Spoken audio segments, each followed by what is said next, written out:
Please subscribe and you can download this code from description below. Title: Separating a Python list into 3 different lists based on criteria.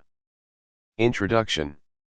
In this tutorial, we will explore how to separate a Python list into 3 different lists based on a specified criteria.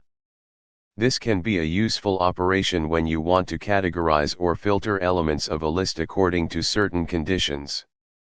We'll provide step-by-step instructions along with code examples to illustrate the process. Before we begin, it's essential to determine the criteria that will be used to separate the list. This could be a value range, a specific condition, or any other criterion that suits your needs. Let's start by writing a Python function that takes a list and the specified criteria as input and returns 3 separate lists based on that criteria.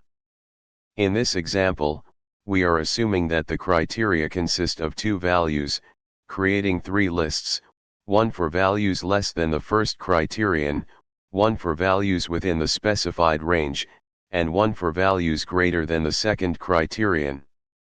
Modify this function according to your specific criteria.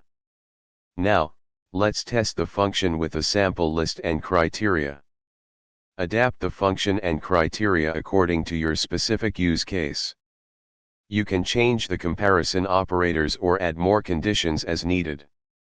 You have now learned how to separate a Python list into 3 different lists based on a specified criteria. This technique can be applied to various scenarios where data categorization is required. Feel free to customize the code to suit your specific needs. ChatGPT.